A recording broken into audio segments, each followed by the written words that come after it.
It's New Gear Day! And yeah, as you can see by the title and obviously what's right in front of me here, we have a brand new pedal of mine. This is the Line 6 HX Stomp.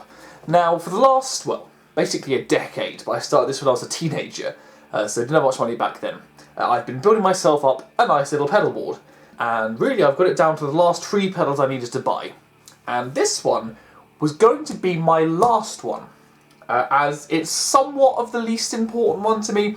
You see, it's a multi-effects unit, and it can have, I believe, 6 effects going at the same time, which is pretty really cool actually. But I kind of had it as the for everything I don't already have a pedal for kind of scenario. So for example, I have a flanger, because I like to use a flanger a lot. I have a delay, actually I have 2 delays, because I like to use delay a lot. I have an individual wah, an individual chorus, all stuff like that I use on and off very, very frequently. But occasionally you might come across a song that may need a phaser, or God forbid, a ring modulator, for example. And I didn't really want to have one of those on my pedal board. I didn't really care to use it. It wouldn't really justify the cost. But having something that is multi-effects, I do. I'm not the only person who's obviously, loads of other people thought to do this. A YouTuber that I took a little bit of inspiration from with this is Dave Simpson. You've probably come across him. If you haven't, he's another British guitarist YouTuber and his channel is really, really cool. He tends to favour the Zoom multi-effects units, but he does actually have the big brother to the HX Stomp. I forget what it's called, the HX something else, one of many, many more switches. Other reason I was going to get this one last is it is by far the most expensive pedal I now own. And I'd kind of been putting off buying it because of how expensive it is. Currently, in most shops I can see it in, it's retailing for £529. Which is a huge, huge amount of money. I mean, it's still, not as much as a Klon, but still, it's a very, very large amount of money. You could almost argue that that's somewhat reasonable-ish, as I think it can have, 5 or 6 pedals going at once on this, so it's technically the cost of 5 or 6 pedals. I think, pedals average out to between about £80 to £100 anyway. I'll be putting the dollars up on the screen as well. But I was lucky enough to be able to find this, and it is a new one, for £418. So actually an over £100 saving. Once again, I'll put the dollars up here as well in case you need them. And I thought, well, if I'm going to go for it, I've already decided I want to have one, I may as well bite the bullet and get it now and leave the other 2 pedals left to go, which for me is going to be a Digitech Whammy and one of the Fuzzface Minis, but I kind of want to like A, B, C, D, potentially even those pedals, just to see which one I like the most. But I thought I'll bite the bullet, I'll get this one now, get out of the way, and it can come in handy for quite a lot of things, being a multi-effects unit. And so, yeah, here it is. And we're just going to be doing an unboxing in today's video because there's so much involved in this pedal that I wouldn't feel like I'd even give half of a reasonable example if I were to do a demo like I did with my Moore Ocean Machine Devon Townsend Signature Series delay pedal. So for this one, it's just going to be an unboxing, and I'm going to sit and use this one for quite a while before I do a demo, and obviously I'm later going to do a review. I've been promising pedal reviews for ages now, and I'm going to get down to reviewing all my pedals, just when I have time to do it, really. But let's have a look at this. So what we have is a nice picture of it on the front, on the side there, just the logo there, and some general instructions. Let's flip around, there we go, general instructions on the bottom there. Not particularly interesting, so let's take this off. And of course, having it the right way around also helps as well. Once again, the logo is down there, little seal, which is obviously broken, little HX symbol there, nothing too interesting, just, another picture of the pedal inside. Let's crank it open, and open it up. And so right off the top there we have a pack with, I assume, some sort of warranty card, the software license agreement. I wonder if it's going to be the GNU General Public License, probably not. General instructions on how to use the thing, and little, I think these might be extra feet unless they haven't been attached already. If I do have little rubber feet on it, I will be removing it, as I'm going to be attaching Velcro pads to it so I can attach it to my pedal board. But if that's not on it already, that's quite a good idea. But if not, you have spare ones there. Yeah, some instructions, I'll be reading through those a little bit later. And we can see the pedal down there, but something very, very important here. We have a USB Type A to Type B cable. It looks like it's a USB 2 probably.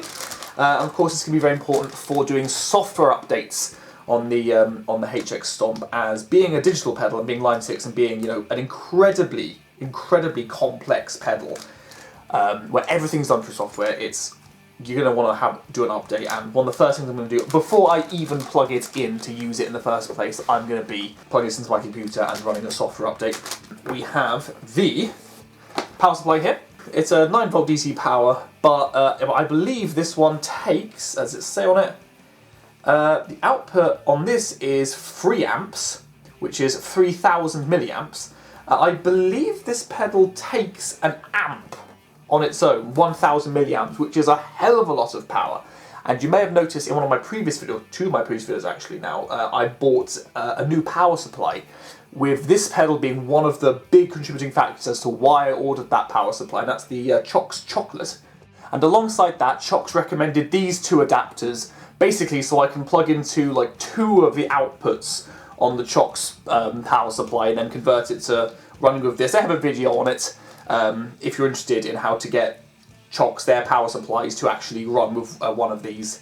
I think maybe even the bigger ones, I'm not too sure about that one, as I like to keep everything as simple as I can, and having one plug and one power supply for my pedal board is what I want to have.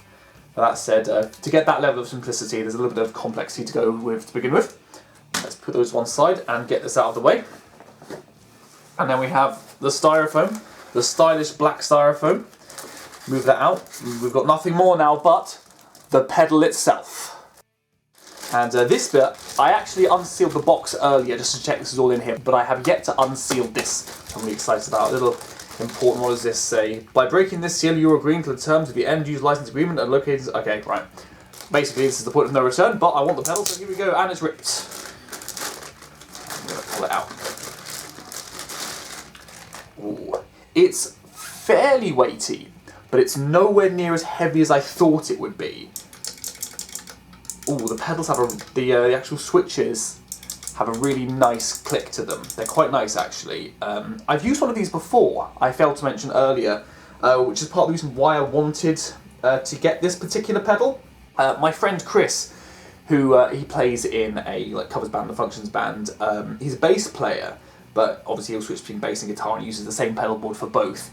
He has one of these, and he started actually getting rid of some of his other pedals because he likes using this so much. So I got a little taste of this pedal with him. Very, very nice clicky switches here.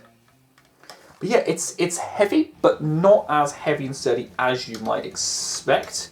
Here we have on the back, let's go through all the ports. So we have an expression pedal, it would seem. I didn't have one of those, but I'm looking into one. Actually, I am planning on getting a foot switch for this. Just a 2-switch foot switch, so I can switch between all 6 on here. Obviously got the power input, we've got the USB, which is, that's USB Type B, hence why it came for USB Type B cable. We've got the outputs, left to right mono, mono stereo, and inputs, left to right mono stereo. Now these are the standard inputs, but on the side here we have a stereo sender, we have returns. So these are auxiliaries, or this is where I would assume you would use it for an effects loop. So as I use an effects loop in my amp, in my pedal setup, it's quite interesting because I'll be having 2 cables going into this and 2 cables coming out. Quick run through if you're not too sure how effects loops work. Your amp actually has 2 stages, it probably actually has a slightly more complicated than that, but to make it easy, 2 stages, preamp and power amp. Preamp is the actual moulding of the tone, whereas power amp is the pure volume, like how powerful, how much it pushes, how much the air pushes. Certain effects, like things like distortions and wah pedals, for example, you tend to put before you go into the amp. So for example, you go guitar into a distortion pedal into the front of an amp, for example.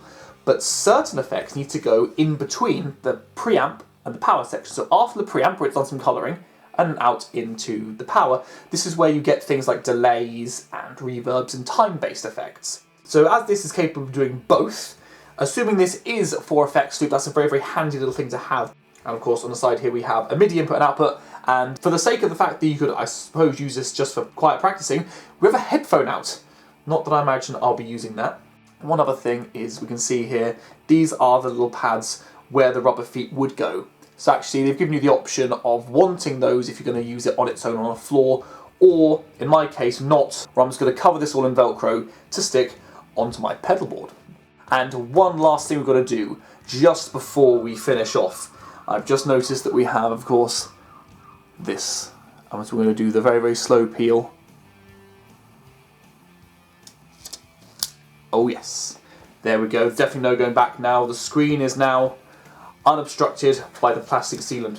And so, yeah, that's all for this video. Eventually I'm going to be, well, obviously I'm going to be playing around with this pedal a lot, getting the hang of it. I'm going to be setting a load of presets for myself, and I will eventually get on to doing a demo and a review video. And if you enjoyed this video, please consider liking, sharing and subscribing, and I shall see you in the next video. Goodbye.